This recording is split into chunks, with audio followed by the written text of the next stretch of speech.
Hi there, I'm Steve Smith, aka Ardalis, and today I'm going to show you how to publish your first ASP.NET Core app to Azure so you can access it from anywhere.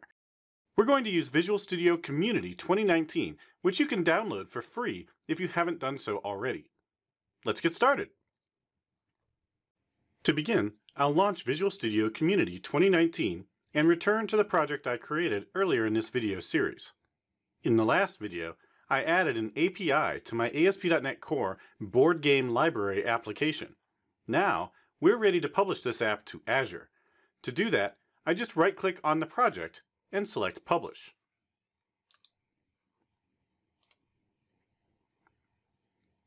In the dialog that launches, on the left menu, there are several options. I'm going to use App Service. If I'd already created the app service, I could click Select Existing on the right. But since this is the first time I'm publishing this app to Azure, I'm going to leave it as it is and go ahead and click Publish. Publishing to Azure requires a few names and an Azure subscription. I'm going to go ahead and create a free Azure account.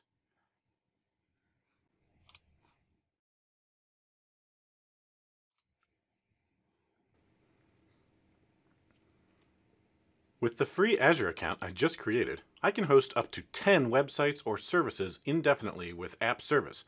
And if I want to add SQL Server support, that's free as well for the first 12 months. We'll take advantage of this in just a moment. Publishing to Azure requires a few names and an Azure subscription. We can just keep the defaults here. We'll also want to add a SQL Server database for our data, as well as Application Insights. Application Insights will provide us with a great amount of information about our app once it's running. Looking at the bottom right, we see all the things that will be created when we click Create.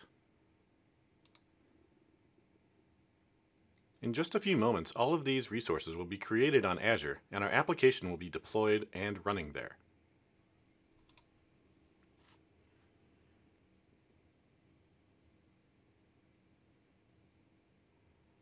Once the application has been published, our browser launches and we can see the app running. Let's go to the Azure portal and look at what the publish process just created for us. Click on the dashboard to see the resources we just created. You can see there's the Application Insights service, as well as the App Service, the SQL Server, its database, and our App Service plan. We're going to click on App Service. Looking at the overview, we can see how the app is running and jump to a bunch of different features. One feature app services offer over traditional hosting is easy scalability. There are two kinds of scaling up and scaling out. Scaling up refers to increasing the capabilities of the individual instances hosting our app. Looking at the scale up options, we see that we're running on a low-end instance, but in production, we could choose an instance with far greater resources. Scaling out refers to increasing the number of instances hosting the app. Clicking on Scale Out, you can set the number of instances that should be used to host the app. You can also enable a great feature called Autoscale. Autoscale works like a thermostat for your app, regulating how many instances it's using based on actual demand, so you don't need to over-provision your app to handle periodic busy periods. Autoscale will automatically add more instances when the existing ones reach a certain level of load, and then will scale back down again once demand has decreased. Another benefit of hosting our app using Azure is security and compliance. Azure App Service provides ISO, SOC, and PCI compliance. We can choose to authenticate users with Azure Active Directory or social logins using providers like Twitter, Facebook, Google, or Microsoft accounts.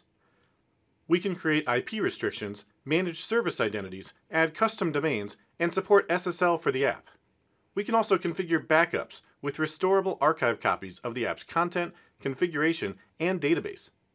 These features are accessed in the Authentication and Authorization section, Identity, Backups, and SSL Settings menu options here within the App Service plan.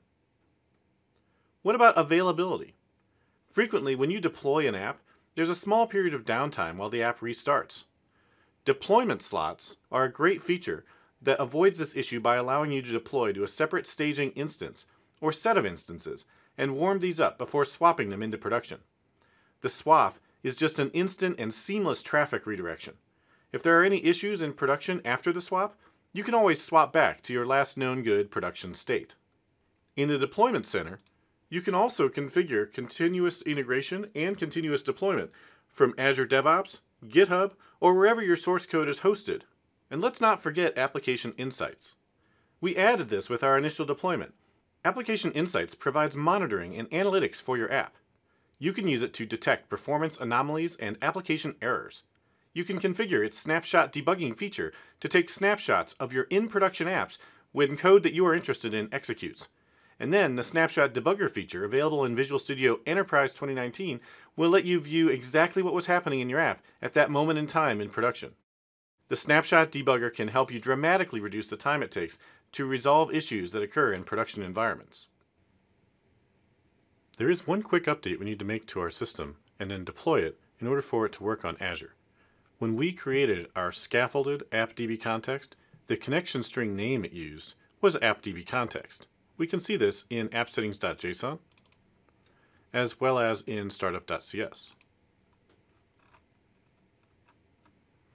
We're going to change both of these to use what Azure expects it to be, which is simply default connection. With these changes in place, we redeploy, and then we're ready to test our app. Now let's make sure our app is working correctly by going to the Games endpoint. And once more, we see our index page. We can create a new game, and everything works as we would expect. We can also confirm that our API works. Let's get a list of all the games. And you can see that the game I just added is present in the Azure database. Anytime we need to make additional updates to our system, we can just come back to Visual Studio and click on the Publish button from this page, or right-click on the application and choose Publish. Thanks for watching this series, and good luck creating and deploying some awesome apps using Visual Studio 2019 and Azure.